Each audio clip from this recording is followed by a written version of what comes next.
عمر بن عبدالعزیز رحمتہ تعالی علیہ سے منقول ہے، فرماتے میں ایک رات مسجد کی طرف جا رہا تھا کہ راستے میں چند عورتوں کو دیکھا، وہ رو رہی تھی۔ میں نے ان سے رونے کی وجہ پوچھی، انہوں نے جواب دیا، ہمارا ایک مریض ہے جسے ہم بلاتی ہیں اور بار بار کلمہ پڑھنے کا کہتی ہیں لیکن وہ کلمہ نہیں پڑھتا، آپ تشریف لے چلیں اور اس کو کلمے کی تلقین فرمائیے۔ میں چل پڑا، اس مریض کو کلمہ طیبہ لا الہ الا اللہ محمد رسول اللہ صلی اللہ علیہ وسلم کی تلقین کرنی چاہیے، جو مریض جو موت کے بعد جن کی کیفیت ہوتی ہے، لیکن اس نے کلمہ نہیں پڑھا۔ میں نے دوبارہ کلمہ پڑھا، لا الہ الا اللہ لا الہ الا اللہ محمد رسول اللہ صلی اللہ علیہ وسلم۔ تو اس نے آنکھیں کھولی اور کہا، میں لا الہ الا اللہ کا انکار کرتا ہوں اور دین اسلام سے بیزار ہوں، اور اسی حالت میں اس کی روح نکل گئی۔ اللہ مان والحفیظ والعیاذ باللہ تعالی۔ معلومات کی گئی گھر والوں سے کہ یہ کون سا گناہ کیا کرتا تھا جس کی وجہ سے اس کا ایسا برا خاتمہ ہوا، تو بتایا کہ یہ شراب پیتا تھا، اسی لیے مرتے وقت شراب نے اس کا برا خاتمہ کا شراب سبب بنا۔ حضرت فضیل بن ایاس رحمۃ اللہ تعالی علیہ بڑے مشہور بزرگ گزرے ہیں، یہ اپنے ایک شاگرد کے پاس تشریف لائے جس کی موت کا وقت قریب تھا۔ آپ نے اسے کلمہ پر تلقین کی مگر اس کی زبان سے کلمہ ادا نہ ہو سکا۔ آپ اس کے پاس بار بار کلمہ دہراتے رہے تو اس نے کہا، میں نہیں پڑھتا، میں اسے بیزار ہوں۔ اللہ مان والحفیظ۔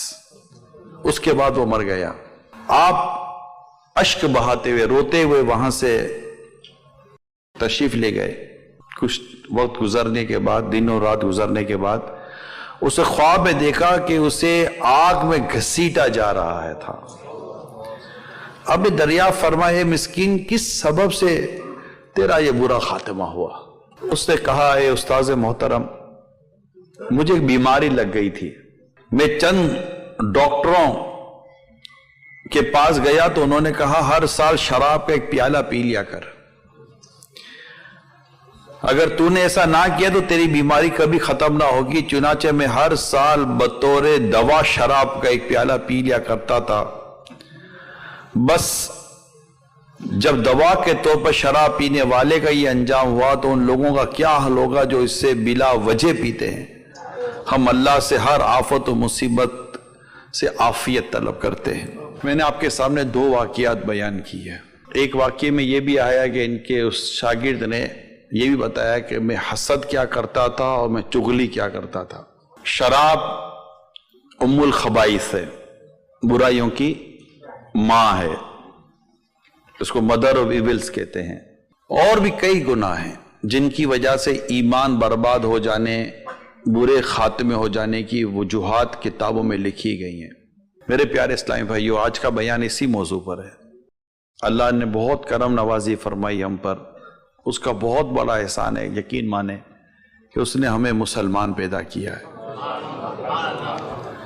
ہم ایک مسلمان گھر میں پیدا ہوئے ہیں۔ آپ جس ملک میں رہتے ہیں وہاں اپنی پوزیشن کو دیکھیں کہ ایک مسلمان کس قدر کتنی پریشانیوں اور آفتوں سے بچا بھی رہتا ہے۔ ہم مسلمان ہم سور نہیں کھاتے، کیوں؟ اللہ نے حرام قرار دیا ہے نا۔ ایک شخص جو غیر مسلم ہے وہ سور کھاتا ہے، اس کے علاوہ بھی اس کے کھانے اور غذاؤں کے تعلق سے وہ چیزیں جو ہم نہیں کھاتے۔ اگر کوئی کہے کہ کیوں نہیں کھاتے تو ہم کیا کہتے ہیں؟ اللہ نے منع کیا ہے، یہی جواب دیں گے ہمیں، ہمارے اللہ نے منع کیا ہے۔ بہت اچھا جواب ہے، یہی جواب صحیح ہے کہ اللہ نے منع کیا، یہ کھانا حرام ہے، ہم نہیں کھائیں گے۔ کہ اللہ نے صرف سور کھانا ہی منع کیا ہے؟ نہیں نا، شراب پینا بھی تو حرام ہے، جوا کھیلنا بھی تو حرام ہے، غیبت کرنا بھی تو حرام ہے، کتنے ایسے گناہ ہیں جو ہم کر رہے ہوتے ہیں۔ میں نے آپ کے سامنے شراب کا گناہ بیان کیا کہ میرا موضوع شراب نہیں ہے، میرا موضوع ایمان کی حفاظت ہے. ہمیں یہ غور کرنا ہے کہ نہ جانے کس کا گناہ کس کے ایمان کو برباد کرنے کا سبب بن جائے. بندہ گناہ کرتا رہتا ہے، اس کو نہیں اندازہ ہوتا، مگر کیا پتا کہ جب موت کا وقت قریب آئے اور ہم کلمہ نہ پڑھ سکیں. کسی کی ملاوٹ کی عادت، کسی کی جھوٹ کی عادت، کسی کی غیبت کی عادت، کسی کی کون سی عادت، کسی کی کون سی عادت، ظلم کی عادت، یہ ایمان برباد کر سکتی ہے. اسلام کے دوسرے خلیفہ حضرت امیر المومنین عمر فاروق اعظم رضی اللہ تعالی عنہ حقوق العباد، جو ایک دوسرے کے حقوق ہوتے ہیں ہمارے، اس پہ کسی کی رعایت نہ فرماتے، فیور نہ فرماتے، جس کا جو حق ہے وہ دلانے کی آپ کوشش فرماتے. شاہ غسان یہ نیا مسلمان ہوا تھا. اس نے حضرت عمر فاروق کو بہت زیادہ خوشی ہوئی کہ اتنا ایک شاہ غسان مسلمان ہو گیا، کیونکہ ایک بادشاہ یا ایک بڑا شخص جب مسلمان ہوتا ہے تو اس کے پیچھے اس کے کئی لوگ مسلمان ہو جاتے ہیں. تو یہ ایک خوشی کی بات تھی. دوران طواف شاہ غسان کے کپڑے پر کسی غریب عربی کا پاؤں پڑ گیا. ایک غریب شخص تھے، دیہات کے تھے. غصے میں آ کر اس نے ایسا زوردار تھپڑ مارا کہ عربی کا دانت ٹوٹ گیا. اس نے سیدنا عمر فاروق اعظم رضی اللہ تعالیٰ عنہ کی بارگاہ میں فریاد کی.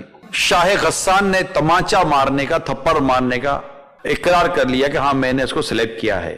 یہ سن کر شاہ غسان کو سیدنا عمر فاروق اعظم رضی اللہ تعالی عنہ نے فرمایا کہ اس مظلوم عربی کا قصاص ہوگا، یعنی بدلہ ہوگا. یہ سن کر شاہ غسان کو برا لگا کہ ایک معمولی شخص مجھ جیسے بادشاہ کے برابر کیسے ہو گیا جو اس کو مجھ سے بدلہ لینے کا حق حاصل ہو گیا. آپ نے فرمایا اسلام نے دونوں کو برابر کر دیا ہے. جب تم اسلام کو قبول کرتے ہو تم دونوں برابر ہو. تم امیر ہو، وہ غریب ہے، تم بادشاہ ہو، وہ بادشاہ نہیں ہے، اس کا کوئی مسئلہ نہیں ہے. تم نے ظلم کیا ہے، جو مظلوم ہے مظلوم کو اس کا بدلہ دلایا جائے گا اور قصاص ہوگا. یعنی کہ تم نے اس کا دانت توڑا تو اب اس کے بدلے میں یہ بھی قصاص تو لے گا، جو ایک شریعت کے اصول ہیں. اس نے کہا مجھے ایک دن کی مہلت دے، میں بتاتا ہوں. رات کو وہ بھاگ گیا اور اسلام چھوڑ کر مرتد ہو گیا.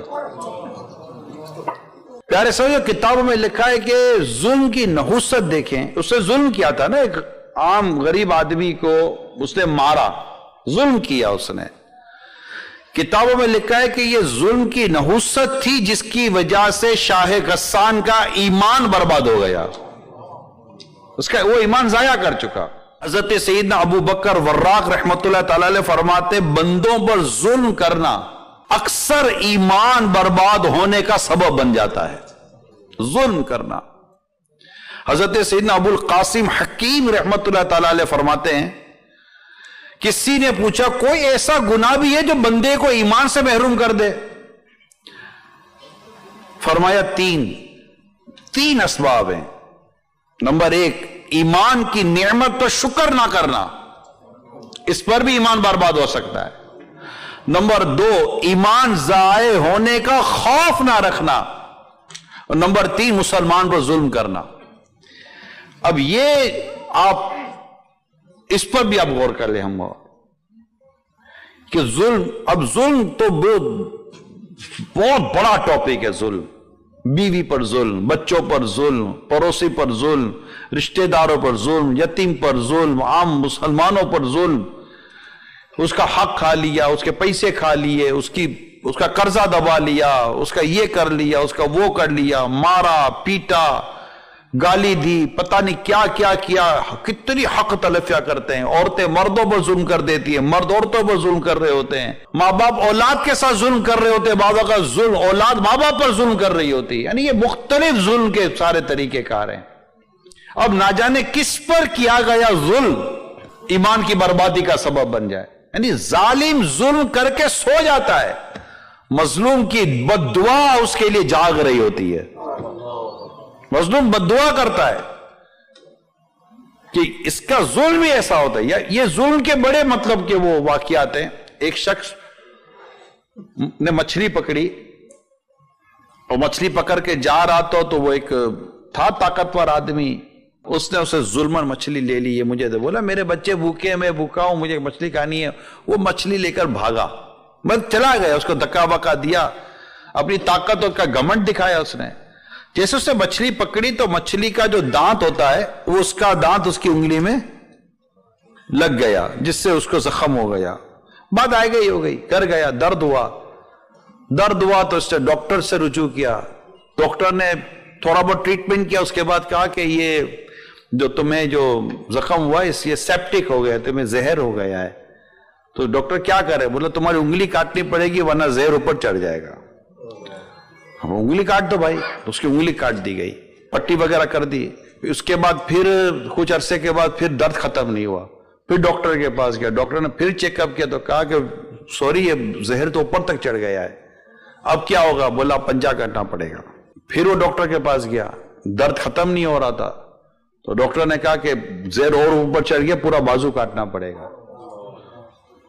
اب اس کا درد، اس کا بازو کٹنا، اس کو کسی نے کہا کہ تو کچھ غور کر، کچھ تیرے کو بھول تو نہیں ہو گئی، غلطی تو نہیں کر بیٹھا؟ اس کو یاد آیا کہ ہو نہ ہو یہ جو میں نے مچھلی جو ظلمن لی ہے نا، لگتا ہے اس آدمی کی بد دعا لگ گئی ہے۔ اب اس نے اس کو ڈھونڈا اور اس کو مل گیا وہ شخص، کہا بھائی تو نے پہچانتا ہے مجھے؟ میں وہی شخص ہوں جو تجھ سے مچھلی لے کر گیا تھا۔ بولا تجھے کیسے بھولوں گا، میرے تو بچے بھوکے رہ گئے تھے تیری وجہ سے۔ تو کہا جب میں تجھ سے یہ مچھلی لے کر گیا تو نے کوئی کچھ کہا تھا، کوئی بد دعا کی تھی؟ کہا میں نے تو اپنے رب کے حضور عرض کی تھی، مولا میں کمزور بندہ، یہ طاقتور، اس نے مجھ پر اپنی طاقت کا زور دکھایا، مولا تجھ سے بڑا کون طاقت والا ہے، تو اس سے مجھے بدلہ دلا دے۔ تو میں نے تو اللہ سے دعا کی تھی، بولا تیری بد دعا نے میرا یہ حال کر دیا ہے، تو اس سے معافی وغیرہ مانگی۔ تو ظلم ہے نا، یہ بہت ہی خطرناک ہے، بندہ دیکھے وہ کہاں کا ظلم و زیادتی کر رہا ہوتا ہے۔ یعنی عورت واقعی غور کرے اپنے گھر میں بچوں کے ساتھ، بعض اوقات عورت اپنے ساس کے ساتھ، اپنے سسر کے ساتھ، اپنے کسی اور ریلیٹیوز کے ساتھ، پڑوسی پر ظلم کر رہا ہوتا ہے، بچوں پر ظلم کر رہے ہوتے ہیں، زیادتیاں کر رہے ہوتے ہیں، سیٹ ملازم پر ظلم کر رہا ہوتا ہے، بعض اوقات ملازم سیٹ پر ظلم کر رہا ہوتا ہے۔ ظلم یہ ایمان برباد کر دینے والا عمل ہے، یہ یاد رکھیے، اس سے ایمان برباد ہو سکتا ہے۔ اس پہ بندہ رب سے ڈرتا رہے، اپنے رب سے معافی مانگتا رہے، عاجز بنے، کیا بنے؟ عاجز بنے، کمزور بنے۔ یہ نہیں کہ جناب دنیا ہے یوں بھی کر دیں گے، نہیں، یہ خالی باتیں کرنے کا کوئی فائدہ نہیں ہے، دب کے رہو، انشاءاللہ قیامت کے دن ابھر جاؤ گے۔ ظالم بن کر کوئی قیامت کے دن نہ یہ تمنا رکھ رہے یا اللہ مجھے ظالم بن کر میں ظالم نہ اٹھوں، میں مظلوم اٹھوں۔ یا اگر خدا نہ خواستہ کوئی چیز آگے پیچھے ہو بھی گئی تو اللہ نے چاہا تو قیامت کے دن اللہ کی بارگاہ سے ہم اجر و ثواب لیں گے، مگر ظلم کر کے مر گئے۔ کتنے لوگ اپنی بہنوں کا وراثت کھا گئے، کتنے لوگ اپنی ماں کی وراثت کھا گئے، کتنے لوگ بھائیوں کی وراثت کھا گئے، کتنے لوگ یتیموں کے پیسے کھا گئے، کتنے لوگ زمینوں پر قبضے کر کے آگے پیچھے ہو گئے، پتہ نہیں سمجھتے کہ جیسے کچھ ہوگا ہی نہیں۔ ارے بیوقوف آدمی، تو کیسے سمجھتا ہے کچھ ہوگا نہیں؟ تو برا کرے گا تیرے ساتھ برا نہیں ہوگا، بیوقوف ہے، عقل نہیں ہے۔ کبھی برا کرنے والے کے ساتھ بھلا ہوا ہے؟ نہیں ہوا۔ بھلا کرنے والے کے ساتھ بھلا ہوتا ہے، برا کرنے والے کے ساتھ ہمیشہ برا ہوتا ہے۔ یہ رول ہے، یہ رول نہیں بدلتا۔ گناہ کر کے بندہ سوچے کہ کوئی نقصان نہیں ہوگا، بیوقوف ہے آدمی کہ نقصان نہیں ہوگا۔ خود کو دیوار پر سار مار کے کوئی بولے لگے گا نہیں، اس کو آپ کیا بولو گے؟ بیوقوف۔ پانی میں غوطہ لگا کے بولو مجھے بھیگوں گا نہیں، گیلا نہیں ہوگا، بیوقوف۔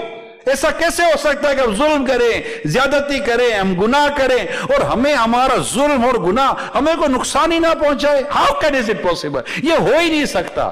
اسی طرح آپ کسی کے ساتھ بھلائی کریں، مہربانی کریں، رحم کریں، مدد کریں، یہ ہو ہی نہیں سکتا کہ آپ کسی کے ساتھ بھلائی کریں اور آپ کے ساتھ بھلائی نہ ہو۔ ہوگی بھلائی، کیا پتہ کسی کی مدد، کسی کے ساتھ بھلائی ہمارے ایمان کی سلامتی کا سبب بن جائے۔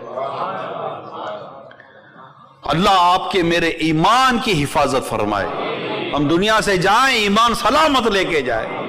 ہم کلمہ پڑھتے پڑھتے دنیا سے جائیں. کاش جب روح قبض ہو رہی ہو, ہماری روح نکل رہی ہو, کاش ایک کاش ایک کاش پیارے آقا کا جلوہ نگاہوں کے سامنے ہو. کاش گنبد خضرا کے سائے میں ہماری روح نکلے, آقا کے جلووں میں ہماری روح نکلے, کلمہ پڑھتے ہوئے ہماری روح نکلے. کاش کاش کاش جب دنیا سے رخصت ہو رہے ہو زبان سے بے اختیار نکل پڑے, یا رسول اللہ آپ نے کیوں تکلیف فرمائی. کیا عجب کہ نبی پاک صلی اللہ علیہ وسلم کا جلوہ نگاہوں کے سامنے ہو, کلمہ پڑھتے پڑھتے آقا کے جلوے دیکھتے دیکھتے ہماری روح نکل جائے. نجم کی یہ خدا آرزو ہے یہی, عاشق زار کی آبرو ہے یہی, موت کے وقت سر ان کے قدموں میں ہو, دید ہوتی رہے دم نکلتا رہے, دید ہوتی رہے دم نکلتا رہے. ایک غزوے میں ایک صحابی زخمی تھے, ام المومنین سیدتنا عائشہ صدیقہ رضی اللہ تعالی عنہا نے اس کی آواز سنی, کہہ رہے تھے کہ کاش کہ کوئی میرے آقا کو خبر دے کہ ان کا غلام زیاد دنیا سے جا رہا ہے. جا کر نبی پاک صلی اللہ علیہ وسلم کو خبر دی گئی کہ آپ کا غلام آپ کو یاد کر رہا ہے, زخموں سے چور چور ہے. سرکار دو جہاں, راحت قلب و سینہ, فیض گنجینہ, صاحب معطر پسینہ, باعث نزول سکینہ صلی اللہ علیہ وآلہ وسلم اس کے سرہانے تشریف لے آئے. شاعر کہتے ہیں سرے بالی انہیں رحمت کی ادا لائی ہے, حال بگڑا ہے تو بیمار کی بنائی ہے. نبی پاک صلی اللہ علیہ وسلم نے ارشاد فرمایا, زیاد آنکھیں کھولو ہم آئے ہیں. زیاد آنکھیں کھولو ہم آئے ہیں. حضرت زیاد رضی اللہ تعالیٰ عنہ نے جب دیکھا کہ رسول پاک کا جلوہ نگاہوں کے سامنے, شہادت کا وقت, اپنی ساری طاقت جمع کی اور ایک جھمپ لگائی اور اپنے آپ کو آقا کے قدموں میں ڈال دیا, اور آقا کے قدموں میں ان کی روح نکل گئی. نصیب والے تھے کہ آقا کے قدموں میں روح نکل گئی, اللہ کی راہ میں روح نکل گئی. کوئی کلمہ پڑھتے پڑھتے مرتا ہے, کوئی گانا بولتے بولتے مرتا ہے, کوئی اللہ کو یاد کرتے کرتے مرتا ہے, تو کوئی گناہ کرتے کرتے مرتا ہے, کوئی نیکی کرتے کرتے مرتا ہے, تو کوئی بدی کرتے کرتے مرتا ہے. کوئی کس طرح مرتا ہے, کوئی کس طرح مرتا ہے. یاد رکھیے گا, جس طرح جینے کا انداز مختلف ہے نا, اس طرح مرنے کا انداز بھی مختلف ہوتا ہے. جس طرح مرنے کا انداز مختلف ہوتا ہے, اس طرح سب کی قبریں بھی مختلف ہوتی ہیں. جس طرح سب کی قبریں مختلف ہوتی ہیں نا, قبر اوپر سے مختلف نہیں ہوتی, اندر سے الگ ہوتی ہے. کسی کی قبر تو ایسی ہے کہ بس تا حد نظر, یعنی جہاں تک نگاہ جاتی ہے وسیع ہو جاتی ہے, اور کسی کی قبر تنگ و تاریک ہوتی ہے. آقا فرماتے صلی اللہ علیہ وسلم, قبر جنت کے باغوں میں سے باغ ہے یا جہنم کے گڑھوں میں سے گڑھا. ایمان سلامت لے کے جانا ہے پیارے اسلامی بھائیوں, اور اس کے لیے اپنے رب کو راضی کرتے کرتے جینا ہے, کہ کہیں ایسا نہ ہو کہ کوئی گناہ اللہ کو ناراض کر بیٹھے, کسی گناہ کی وجہ سے اللہ ناراض ہو جائے اور ہمارا ایمان برباد ہو جائے. پتہ بھی نہیں, بعض اوقات بندہ ایسا کفر بک دیتا ہے, ایسی بکواس کر دیتا ہے, اللہ کی شان میں گستاخی کر دیتا ہے, رسول پاک صلی اللہ علیہ وسلم کی بارگاہ میں کوئی ایسی گستاخی کر دیتا ہے, ایسا ضروریات دین کا انکار کر بیٹھتا ہے, اس علم نہیں ہے, پتہ ہی نہیں چلتا کہ میں کیا کر بیٹھا. بدقسمتی کے ساتھ تو گانے کفر پر, کتنے گانے ایسے ہیں جن میں کفر بولا گیا ہے, بولتا ہے کتنے ڈائلوگ ایسے ہوتے ہیں فلمی ڈراموں میں اور ادھر ادھر, جو مطلب پتہ چلتا ہے کہ یہ بالکل کفر پر مبنی ہوتے ہیں. اب یہ ٹی وی کے ذریعے آنے والی باتیں جو ہماری زبانوں پہ چڑھ جاتی ہیں, ہمیں پتہ ہی نہیں ہوتا بدقسمتی کے ساتھ کہ یار یہ جو بول رہا ہے یہ تو اللہ کی شان میں گستاخی ہے. میں ایک کتاب میں پڑھا تھا, امیر سنتی کتاب ہے, کفریہ کلمات کے بارے میں سوال جواب, اور گانوں کے 35 کفریہ اشعار, یہ بھی ایک رسالہ ہے. 28 کلمات کفر, یہ بھی ایک چھوٹا سا رسالہ ہے. گانوں کے 35 کفریہ کلمات میں ایک شعر مجھے یاد آ رہا ہے, کوئی گانے کا شعر ہے. میں ایک مثال کے طور پر آپ کو یہ کہہ رہا ہوں تاکہ میرے نوجوان اور گانا جو سننے والے ہیں ان کو سبق ملے گا, یار یہ کیا ہے, گانے میں کفر کیسے. میں آپ کو بتاتا ہوں. کوئی گانے کا شعر ہے, تجھ کو دی صورت پری سی, دل نہیں تجھ کو دیا, ملتا خدا تو پوچھتا یہ ظلم تو نے کیوں کیا. معاذ اللہ, صبح معاذ اللہ, اللہ کو ظالم قرار دیا. اللہ ظلم سے پاک ہے, یوں کفر بکتا ہے بندہ. اب یہ گانے میں، ڈائلوگ میں پتہ نہیں کیا کیا، یہاں تو ایجوکیشن کے نام پر بھی کفر پڑھا دیا جاتا ہے۔ ہمیں اس چیز کا ٹینشن نہیں ہے کہ یار کہیں ایسا نہ ہو کہ خدا نہ خواستہ کوئی ایسی چیز نکل جائے، کوئی ایسا بیان ہو جائے، کوئی ایسی بات زبان سے نکل جائے کہ میرا ایمان ضائع ہو جائے، مجھے پتہ نہ چلے۔ اللہ تعالیٰ آپ کے میرے ایمان کی حفاظت فرمائے۔ حضرت عبداللہ مؤذن رضی اللہ تعالیٰ عنہ فرماتے ہیں، میں طواف خانہ کعبہ میں مشغول تھا کہ میں نے ایک شخص کو دیکھا کہ وہ غلاف جو کعبے کا غلاف تھا اس سے لپٹ لپٹ کر ایک ہی دعا بار بار کر رہا تھا، یا اللہ مجھے دنیا سے مسلمان ہی رخصت کرنا، یا اللہ مجھے دنیا سے مسلمان ہی رخصت کرنا۔ میں نے اسے پوچھا کہ اس کے علاوہ کوئی اور دعا کیوں نہیں کرتے، ایک ہی دعا کرتے، یا اللہ مجھے دنیا سے مسلمان ہی اٹھا۔ اس نے کہا میرے 2 بھائی تھے، اب سنیے گا، کہا میرے 2 بھائی تھے، ایک عرصے تک مسجد میں بلا معاوضہ یعنی without any salary, without any pay وہ اذان دیتا رہا۔ جب اس کی موت کا وقت آیا تو اسے قرآن پاک مانگا، ہم نے اسے دیا تاکہ وہ اسے برکتیں حاصل کرے، مگر قرآن شریف ہاتھ میں لے کر وہ کہنے لگا تم سب گواہ ہو جاؤ میں قرآن کے تمام اعتقادات اور احکامات سے بیزاری ظاہر کرتا ہوں اور عیسائی مذہب اختیار کرتا ہوں۔ چنانچہ وہ اسی حالت میں مر گیا۔ پھر دوسرے بھائی نے 30 سال تک مسجد میں فی سبیل اللہ اذان دی، مگر آخری وقت میں وہ بھی نصرانی ہو کر مرا، عیسائی ہو کر مرا۔ لہذا میں اپنے خاتمے کے بارے میں بے حد پریشان ہوں، ٹینشن ہو گیا کہ میرا ایمان ضائع نہ ہو جائے، اور میں ہر وقت اللہ سے ایمان کی سلامتی، خاتمہ بالخیر کی دعا مانگتا رہتا ہوں۔ حضرت سیدنا عبداللہ بن مؤذن نے اسے پوچھا تمہارے دونوں بھائی آخر ایسا کون سا گناہ کرتے تھے جس کے سبب ان کا خاتمہ برا ہوا؟ اس سے بتایا وہ غیر عورتوں میں دلچسپی لیتے تھے۔ اب میرے پیارے اسلام بھائیو، غیر اجنبی عورتوں میں دلچسپی لینا یعنی جن سے ہمیشہ کے لیے جب نکاح حرام نہ ہو تو ان سے تو پردہ ہے۔ اب ہمارے یہاں بہت بڑا پرابلم ہے عورتوں کے تعلق سے، معذرت کے ساتھ ہمارے بڑے بوڑھے بھی کسی سے پیچھے نہیں رہتے، دعوتوں میں وہ بھی عورتوں میں گھس جاتے ہیں، ہے کیا حال ہے بیٹی کیسی ہو، جیتی رہو، سر پر ہاتھ پھیر دیں گے، چچا کیا ہو گیا ہے، کیوں کر رہے ہو ایسا، اجنبی عورت ہے، اجنبی لڑکی ہے، یہ کوئی طریقہ ہے؟ بڑے بوڑھوں کو تو زیادہ احتیاط کرنی چاہیے۔ کبھی بظاہر تو یہ ہے نا کہ اب کوئی کتنا مطلب کہ فائنل ایج ہے، اس میں تو اور زیادہ بندے کو ڈرنا چاہیے کہ ایسا نہ ہو کہ جاتے جاتے اللہ نہ کرے کچھ ہو جاوے۔ یوں تو کسی کی بھی ہر ایک کو ڈرنا چاہیے، لیکن کیا نوجوان، کیا بوڑھا، کیا ادھر وہ عورتوں میں گھس رہے ہوتے ہیں، عورتیں ان میں گھس رہی ہوتی ہیں، کچھ سمجھ نہیں پڑتی، اور کوئی سمجھاؤ تو کوئی سمجھنے کے لیے بھی تیار نہیں ہے۔ یہ میری بہن سمان ہے، ارے بہن تو نہیں ہے نا، بہن سمان ہے نا، بہن جیسی ہے، بہن تو نہیں ہے۔ یہ میری ماں جیسی ہے، ماں تو نہیں ہے نا۔ یہ میری بیٹی جیسی ہے، بیٹی تو نہیں ہے نا۔ تو یہ جیسی جیسی کر کے کیا مسئلہ کیا ہم لوگوں کو، اور ان سے دوستیاں کر لیں گے، ان سے باتیں کریں گے، بیٹھ جائیں گے خاندان بھر کے ساتھ۔ دعوتوں میں تو ہمارا تماشا ہوتا ہے، یعنی کہتے ہیں شرم نبی خوف خدا، یہ بھی نہیں وہ بھی نہیں، کہ اسلام و دین نے پردہ نہیں دیا، ہم نے یقیناً پردہ دیا، ہمیں نہیں پتا کہ اس سے پردہ اس سے پردہ نہیں ہے۔ اتنی نالج تو ہونی چاہیے نا ایک مسلمان کو کہ اس سے پردہ نہیں ہے۔ عورتوں کو بھی تو اتنی سمجھ ہونی چاہیے کہ ان لوگوں سے ہمارا پردہ ہے، ہم کیسے ان لوگوں کے سامنے جا سکتی ہیں، ہم کیسے ان کے ساتھ بے تکلف ہو سکتی ہیں۔ ان کو نہیں اندازہ، اللہ نہ کرے کہ ایسا نہ ہو کہ یہ مردوں کے ساتھ کیے گئے گناہ کئی عورتوں کے ایمان کی بربادی کا سبب نہ بن جائیں، اور مردوں کو ڈر نہیں لگتا کئی بد نکاحیاں کر کے اس طرح مطلب گناہ کر کے کہیں خدا نہ کرے ہمارا ایمان برباد ہو جائے۔ یہ میں جو مطلب کہ ہیڈ آف فیملیز ہوتے ہیں، میں تو ان سے ڈائریکٹلی ریکویسٹ کر رہا ہوں، پلیز اپنے گھر میں اس طرح کا شرعی ڈسپلن قائم کریں۔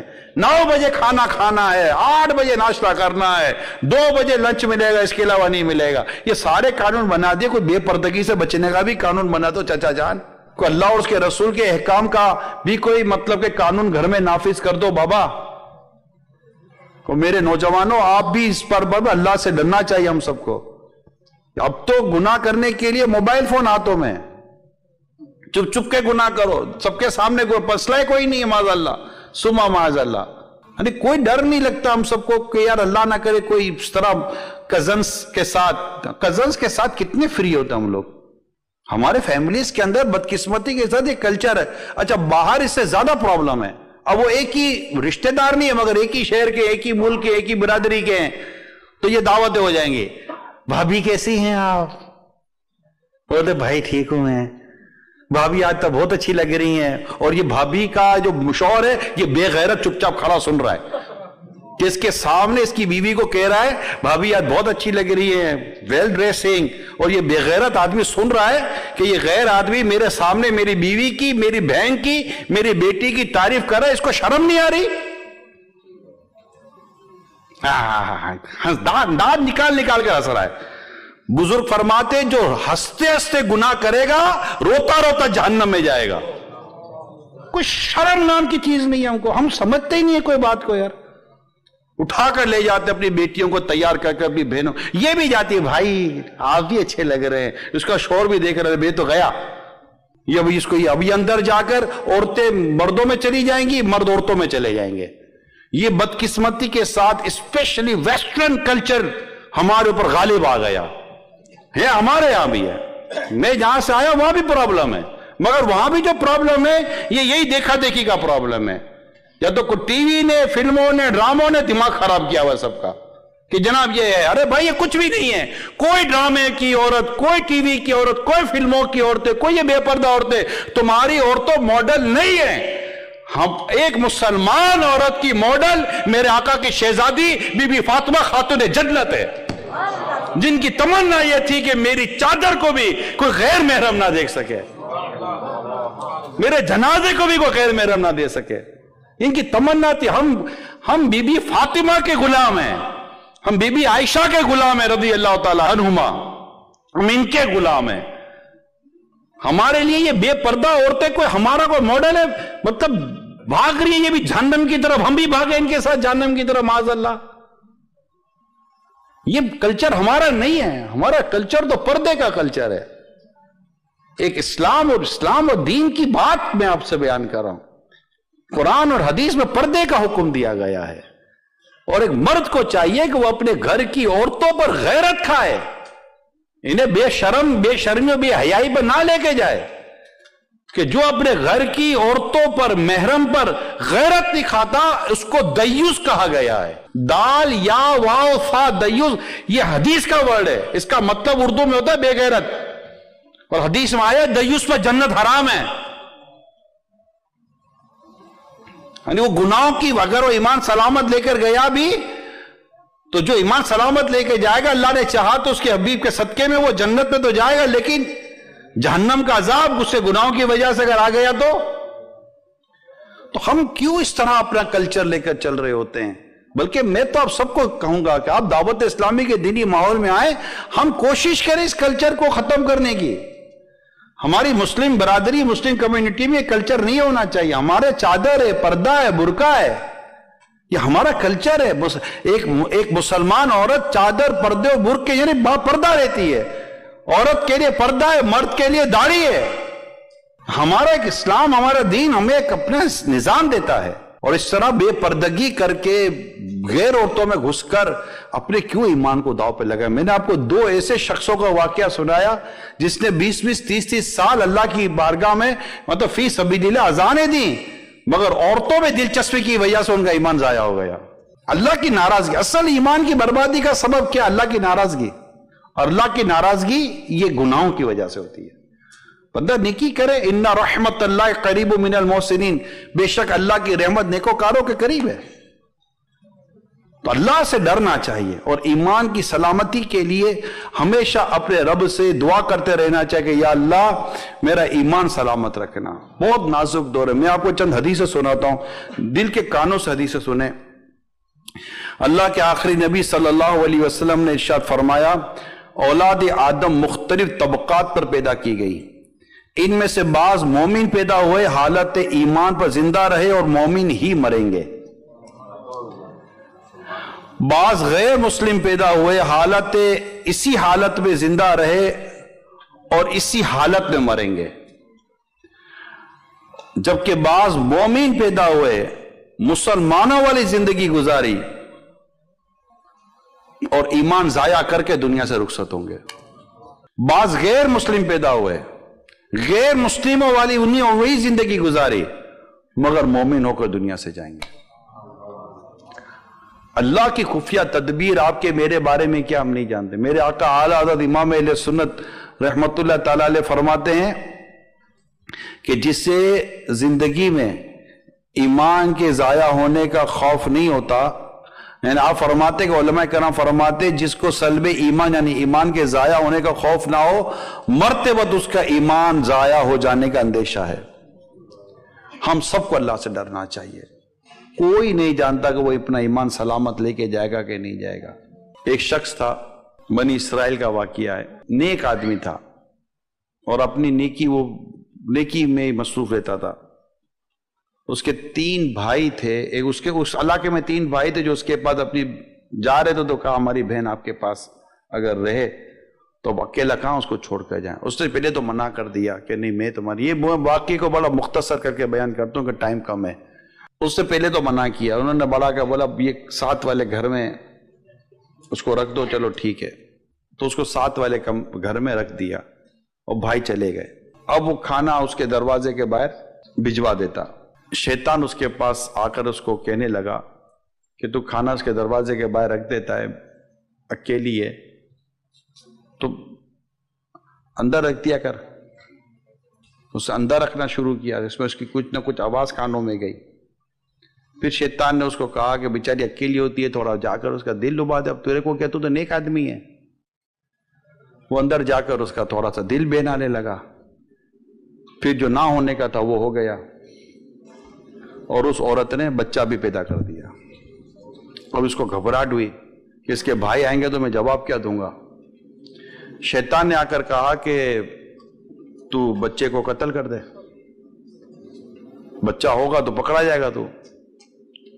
پھر شیطان نے کہا کہ تو بچے کو تو مار دے گا، پھر اس کی بہن بول دے گی کہ اس نے میرے ساتھ یہ سلوک کیا تھا۔ بولا اب کیا کروں؟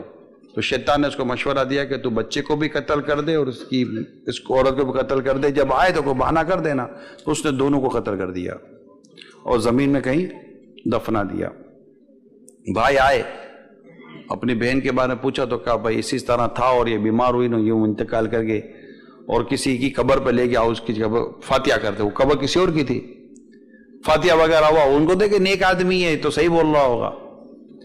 خیر رات کو تینوں بھائیوں کو خواب میں یہ بات بتائی گئی، یعنی شیطان نے آ کر تینوں بھائیوں کو کہا کہ جو آدمی جو تھا اس نے تمہاری بہن کے ساتھ ایسا ایسا کیا اور یہاں دفنا دیا، جا کے دیکھ لو۔ تینوں بھائی اٹھے، تینوں کو ایک ہی جیسا خواب۔ جا کر جب زمین کھودی تو بہن کی بھی لاش ملی اور اس بچے کی بھی لاش ملی۔ انہوں نے اس وقت جو کورٹ تھی، قاضی تھا، اس کو عدالت میں کیس ڈالا۔ تھوڑی دیر میں بات کھل گئی کہ ہاں یہ سب ہوا تھا۔ اس کو سزائے موت، پھانسی کی سزا کا اعلان ہو گیا، سولی۔ اب جیسے اس کو پھانسی دینے لگے تو اتنے میں شیطان دوبارہ اس کے پاس آیا اور کہا کہ مجھے پہچانتا ہے، میں وہی ہوں جس کے بعد عمل کرتے کرتے تو یہاں تک پہنچا، میں تجھے یہاں سے بچا سکتا ہوں۔ کہا کیسے؟ کہا اللہ کا انکار کر کے، تو اللہ کا انکار کر دے، میں تجھے بچا لوں گا۔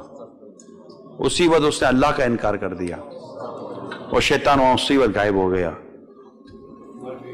مر بھی گیا، کفر پہ مرا۔ کہاں نیکی کرنے والا آدمی عورت کے فتنے میں مبتلا ہو کر کہاں کفر پہ جا کے مرا۔ کیا ہمیں سمجھ نہ آئی کہ ہم خود کو کس طرح بچائیں؟ میں آج لیسٹر UK میں موجود تمام یہاں موجود اسلامی بھائیوں سے، جہاں جہاں اسلامی بہنیں مدنی چینل وغیرہ پر سن رہی ہیں، میں سب کو درخواست کرتا ہوں، یہ جو ہمارے یہاں جو بے پردگی ہے نا، اس سے خود کو بچائیں، اپنی نگاہوں کی حفاظت کریں۔ میں خاص مردوں سے عرض کروں، خدا نہ خاص اگر عورت پردہ نہیں کر پاتی، ہم بازاروں میں جاتے عورتیں کہاں پردہ کرتی ہیں، تو عورتوں کو تو چلو اپنے پردہ یوں ڈالنے سے رہے، اپنی نگاہوں کی تو حفاظت کریں اور اللہ تعالیٰ کی بارگاہ میں دعا کرتے رہیں اور اوراد و وظائف پڑھتے رہیں کہ اللہ تعالیٰ ہمارا ایمان سلامت رکھے۔ میں کچھ وظیفے بیان کر دیتا ہوں، یہ پڑھنے کی عادت رکھیں گے تو انشاءاللہ ایمان کی سلامتی کی صورت بن سکتی ہے۔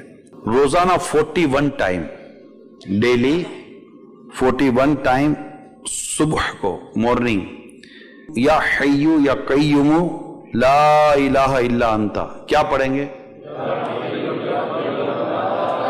یا حیو یا قیوم لا الہ الا انت، یہ ہمیشہ زندہ رہنے والے، ہمیشہ قائم رہنے والے، کوئی معبود نہیں مگر تو، یعنی تیرے سوا کوئی عبادت کے لائق نہیں۔ اول آ کے درود شریف کے ساتھ پڑھ لیا کریں، انشاءاللہ ایمان سلامت رہے گا۔ اسی طرح بسم اللہ علی دینی، بسم اللہ علی نفسی و ولدی و اہلی و مالی، اللہ تعالیٰ کے نام کی برکت سے میرے دین، جان، اولاد اور اہل و مال کی حفاظت ہو۔ صبح و شام 3 بار پڑھیے، دین، مال، جان، مال، بچے سب محفوظ رہیں گے۔ تو یہ 2 وظیفے میں آپ کو بیان کیا، یا حیو یا قیوم لا الہ الا انت، کتنی بار پڑھنا ہے؟ 41 ٹائم۔ کب پڑھنا ہے؟ صبح کو۔ کیا پڑھیں گے؟ یا حیو یا قیوم، یا حیو یا قیوم لا الہ الا انت، مل کر ایک بار پھر پڑھ لیں، یا حیو یا قیوم لا الہ الا انت، یا حیو یا قیوم لا الہ الا انت۔ دیکھیں یہ حیو نہیں ہے، حیو ہے۔ کیا پڑھیں گے؟ حیو، حیو نہیں ہے، ہاں نہیں، دو چشمے والا ہاں نہیں ہے، یہ حلوے والا ہا ہے۔ سنی کو تو حلوہ بڑا پسند ہے نا، عاشق رسول تو حلوہ کھاتا ہی ہے، اور وہ اگر نیاز کا ہو تو بات ہی کچھ اور ہوتی ہے۔ تو حلوہ، ہا، حیو کیسے پڑھیں گے؟ حیو، یا حیو یا قیوم، یہ کاف نہیں ہے، ایک ہے ڈنڈی والا کاف جسے کتاب لکھتے ہیں، یہ گول 2 نقطے والا قاف ہے، یہ تھوڑا موٹا پڑھا جاتا ہے۔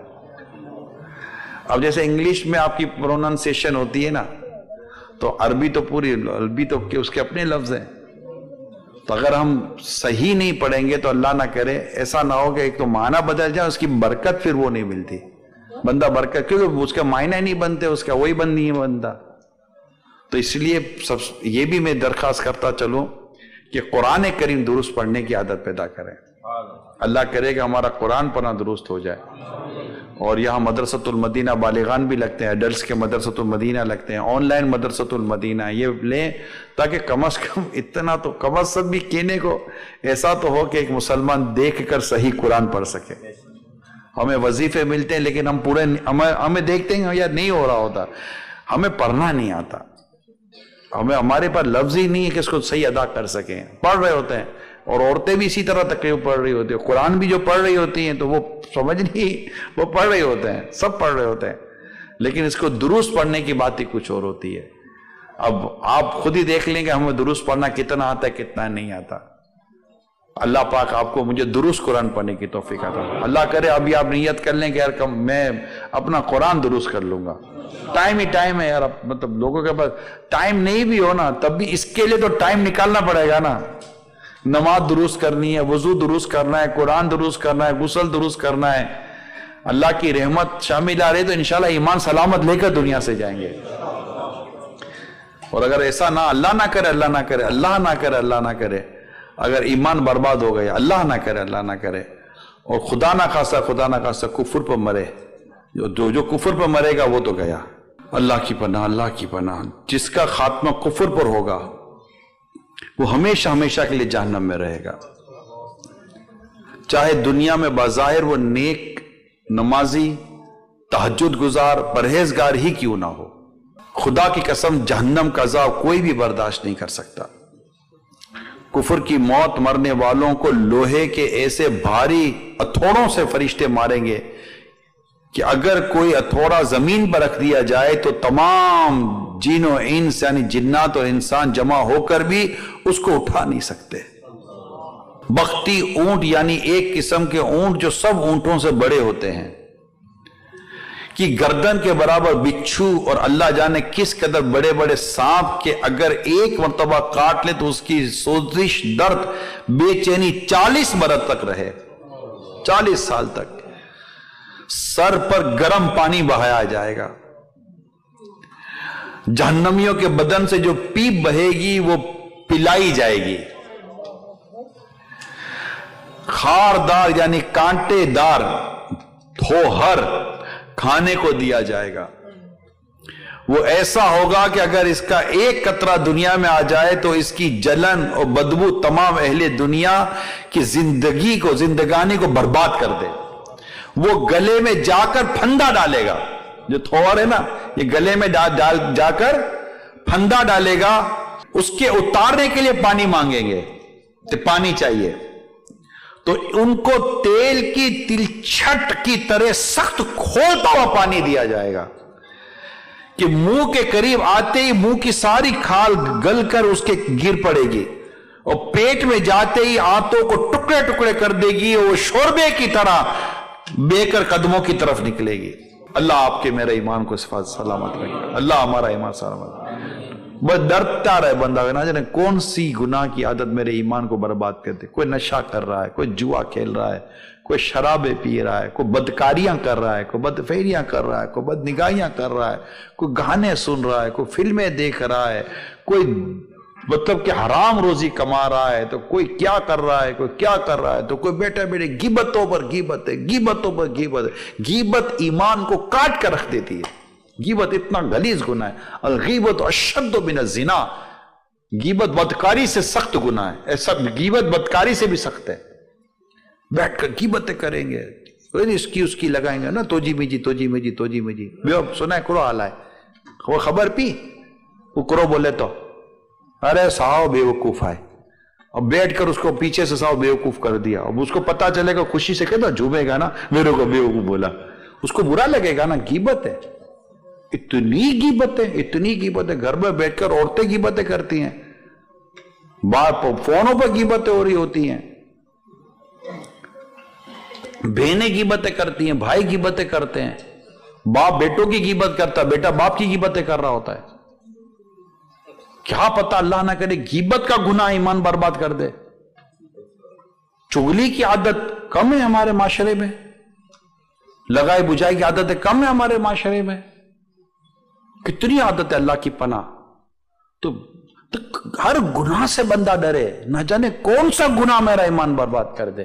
میں تو کہوں کہ داڑھی منڈانے کے گناہ سے بھی توبہ کرے۔ کیا پتا کہ رسول پاک صلی اللہ علیہ وسلم کی محبت کی نشانی داڑھی کو منڈ کر نالی میں بہانا کہیں رسول پاک کو ناراض نہ کر دے، کہ رسول پاک صلی اللہ علیہ وسلم کی محبت کی نشانی سنت جو کہ واجب ہے، ایک مٹھی داڑھی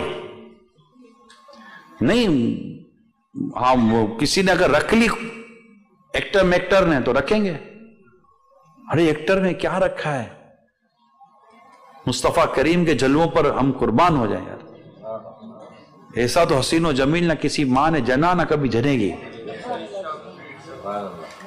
آقا جیسا حسین و جمیل نہ تھا، نہ ہے، نہ ہوگا۔ امامے والے تھے آقا، زلفوں والے تھے آقا، داڑھی والے تھے آقا۔ اللہ کرے کہ ہم سرکار صلی اللہ علیہ وسلم کی سنتوں پر عمل کرنے والے بنے، اور آقا کی سنتوں پر عمل کرتے کرتے جیئیں، کہ آقا صلی اللہ علیہ وسلم فرماتے جس نے میری سنت سے محبت کی اس نے مجھ سے محبت کی، اور جس نے مجھ سے محبت کی وہ میرے ساتھ جنت میں داخل ہوگا۔ تو اللہ پاک آپ کے میرے ایمان کو سلامت رکھے، گناہ سے بچ کر جینے کی توفیق عطا فرمائے، ہر گناہ سے اللہ تعالی ہمیں بچائے، اور توبہ کرتے ہیں، اللہ کی بات سچی توبہ کرتے ہیں، اللہ معاف کر دے، معاف کر دے۔ اور روزانہ دعا میں اپنے ایمان کی سلامتی کی ہم دعا کرتے ہیں، اللہ ایمان سلامت رکھنا، یا اللہ میرا ایمان سلامت رکھنا۔ سچی توبہ کرنی چاہیے۔ اللہ تعالیٰ بڑا غفور ہے، بڑا رحیم ہے۔ بندہ برسوں کی گناہ کر کے بھی ایک لمحے کی سچی توبہ کرتا ہے، اللہ زندگی بھر کے گناہ معاف کر دیتا ہے، زندگی بھر کے گناہ معاف کر دیتا ہے۔ سچی توبہ، اور سچی توبہ کسے کہتے ہیں؟ آئندہ گناہ نہیں کروں گا، اور جو گناہ کیے اس سے توبہ کرے، آئندہ گناہ نہ کرنے کا عزم کرے، پکا ارادہ کرے، اور شرمندہ ہو، ندامت، افسوس کرے کہ مجھ سے گناہ ہو گیا۔ سچی توبہ کرے، اللہ تعالیٰ اس کے گناہ معاف کر دیتا ہے۔ اللہ ہمیں توبہ کی توفیق عطا کرے اور ہم بس وہ اس کو راضی کرنے والا کام کریں۔ حضرت موسیٰ کلیم اللہ نبینا علیہ الصلوۃ والسلام کے دور کا ایک واقعہ بیان کرتا ہوں آپ کو، پھر انشاءاللہ بیان ختم کرتا ہوں۔ سچی توبہ کیسی ہوتی ہے، اللہ نصیب کر دے، کیا بات ہے۔ حضرت موسیٰ علیہ السلام کے دور میں بارش نہیں ہو رہی تھی، آپ اپنے ساتھ 70,000 لوگوں کو لے کر چلے بارش کی دعا کے لیے۔ اب دعا کریں، بارش نہیں ہو رہی، دعا ہو رہی ہے، بارش نہیں ہو رہی۔ اللہ کی بارگاہ میں عرض کی، مولا ہم تجھ سے دعا کر رہے ہیں تو بارش نہیں برسا دے، تو بارش نہیں برسا رہا۔ تو اللہ پاک نے ارشاد فرمایا، موسیٰ آپ کے ان لوگوں میں ایک شخص ایسا ہے جو اتنے برسوں سے میری نافرمانی کر رہا ہے۔ موسیٰ اس کے ہوتے ہوئے میں بارش کیسے برسا دوں؟ یعنی اللہ پاک اس سے ناراض تھا۔ موسیٰ علیہ السلام نے عرض کی، مولا پھر میں کیا کروں؟ تو اللہ تعالیٰ نے فرمایا، آپ اعلان کریں کہ ایسا ایک شخص ہے، وہ ہمارے درمیان سے نکل جائے کہ اس کے ہوتے ہوئے بارش نہیں ہوگی۔ موسیٰ علیہ السلام نے عرض کی، یا اللہ میں آواز تو دے دوں، 70,000 لوگ ہیں، میری آواز پہنچے گی کیسے؟ تو اللہ تعالیٰ فرماتا ہے، موسیٰ آپ کا کام آواز دینا ہے، پہنچانا ہمارا کام ہے۔ حضرت موسیٰ علیہ السلام نے یہ اعلان کر دیا، اس طرح ایک شخص، اور اس کی وجہ سے یہ ہو رہا ہے۔ اب اعلان، اب غور سنیں، اعلان ہو گیا، سب لوگوں نے سن لیا، اور وہ شخص تھا تو وہی، اس نے سر پر چادر ڈالی ہوئی تھی۔ اب چادر میں سے وہ یوں دیکھ رہا ہے، کوئی نہیں نکلا، کوئی نہیں نکلا۔ وہ شخص سمجھ گیا کہ یہ ہو نہ ہو میں ہی ہوں، یہ میں ہی ہوں۔ اب 70,000 لوگ ہیں، اب وہ چادر ہی چادر میں جب دیکھا کہ کوئی نہیں نکلا تو سمجھ گیا میں ہوں، اور وہ اپنے رب سے عرض کرتا، مولا یہ میں ہی ہوں، اگر میں نکلتا ہوں تو مولا رسوا ہو جاؤں گا، میرا گناہ سب پر ظاہر ہو جائے گا، اگر میں نکلوں گا تو مولا میرا رسوا ہو جاؤں گا، اور اگر رہتا ہوں تو بارش نہیں ہوگی، مولا مجھے معاف کر دے، میں آج کے بعد تیری نافرمانی نہیں کروں گا۔ بس اس نے یہ عرض کی اپنے رب کی حضور، بادل آئے اور بارش شروع ہو گئی، بادل آئے اور بارش شروع ہو گئی۔ موسیٰ علیہ السلام نے عرض کی، مولا میں نے تو کسی کو جاتے نہیں دیکھا، تو نے بارش برسا دی۔ اللہ فرماتا ہے، موسیٰ جس کے لیے روکی تھی اسی کے لیے برسا دی۔ موسیٰ علیہ السلام نے عرض کی، مولا بتاؤ ہے کون؟ موسیٰ علیہ السلام نے عرض کی، مولا مجھے بتاؤ وہ شخص کون ہے؟ میرا رب کریم رحیم فرماتا ہے، موسیٰ جب نافرمان تھا تب میں نے اس کو چھپا کر رکھا تھا، اب تو میرا پسندیدہ بندہ بن گیا ہے۔ ایک لمحے کی سچی توبہ، بولا معاف کر دے، بس بولا معاف کر دے، میں نے جتنے گناہ کیے معاف کر دے۔ نہ جانے ہمارے کن گناہوں نے اپنے رب کو ناراض کر دیا، ہم نہیں جانتے، لیکن اللہ کریم ہے، رحیم ہے، غفار ہے، ستار ہے، توبہ قبول کرنے والا ہے، توبہ کرنے والے کو اللہ پسند فرماتا ہے۔ ایک سچی توبہ بندہ کوئی ہاتھ نہ اٹھائے، کچھ بھی نہ کرے، بس سر کو جھکائے، اپنے رب سے دعا کر دے، دلی دل میں کہہ دے، مولا معاف کر دے، میں آئندہ گناہ نہیں کروں گا، تیری نافرمانی نہیں کروں گا، بس تو راضی ہو جا، اور اپنے رب سے معافی مانگے۔ اللہ اتنا کریم ہے کہ جیسے قرآن میں توبہ کے بارے میں فرمایا گیا، جس آیت کریمہ میں، اگر اس طرح وہ توبہ کر لیتا ہے نا تو اللہ پاک نہ صرف اس کے گناہ بخش دیتا ہے بلکہ اس کے سارے گناہوں کو اللہ نیکیوں میں بدل دیتا ہے۔ میرا رب بہت قریب ہے۔ اب دیکھو نا، ہم نے آنکھوں سے گناہ کیا، اس نے ہمیں اندھا کیا، ہم نے کان سے گناہ کیا، اس نے ہمیں بہرا کیا، ہم نے زبان سے گناہ کیا، اس نے ہمیں گونگا کیا، ہم نے ہاتھوں سے گناہ کیا، ہمارے ہاتھ توڑ دیے، ہم نے پاؤں سے گناہ کیا کہ ہمیں اسے لنگڑا کر دیا۔ کیا اسے ہمارے لیے رزق بند کیا؟ کووڈ کا اتنا بڑا دور گزرا، اللہ تعالیٰ نے اس حال میں بھی اپنے بندوں کے لیے رزق عطا کیا۔ کیا امیر کیا غریب، اللہ تعالیٰ نے بندوں کے دلوں میں ہی اپنے بندوں کے لیے رحم ڈال دیا۔ دروازوں پہ جا جا کر اللہ تعالیٰ کی رحمت سے رزق ملا ہے، دروازے بجا بجا کر رزق دیا گیا، لو تمہارے لیے رزق آیا ہے۔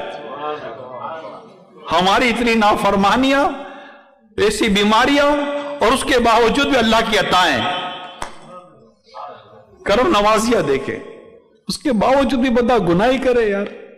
اس کریم کی قریبی پر بندہ جھوم نہ جائے کہ یا اللہ تو اتنا کریم ہے، میں بدبخت، میں گناہگار، میں تیرا نافرمان، تو نے مجھے رزق دیا، تجھے پانی دیا، ہم پانی، پیاس لگتی ہے ہمیں پانی مل جاتا ہے، ہمیں بھوک لگتی ہے کھانا مل جاتا ہے۔ اتنے گناہ کرتا ہے بندہ، اس کے باوجود بھی اللہ اس کے گناہوں کو چھپاتا ہے۔ آپ کو میں بڑی نکتے کی بات بتاؤں، ایک شخص گناہ کر رہا ہے، رو رہا ہے، ایک شخص توبہ کر کے رو رہا ہے۔ فور ایگزامپل، اس نے کوئی ایسا گناہ کیا نا، گناہ کیا، اب وہ رو رہا ہے، وہ گناہ یاد آ رہا ہے نا، اس کو رو رہا ہے۔ کسی شخص کی نظر پڑ جاتی ہے، یار کیسا نیک آدمی ہے، کیا کہے گا؟ کیسا نیک آدمی، یار رو رہا ہے اللہ کی یاد میں، رو رہا ہے، پوٹ پوٹ کے رو رہا ہے۔ دیکھنے والے کے دل میں کیا پیدا ہو رہی ہے؟ اس کی محبت، عظمت، عزت پیدا ہو رہی ہے۔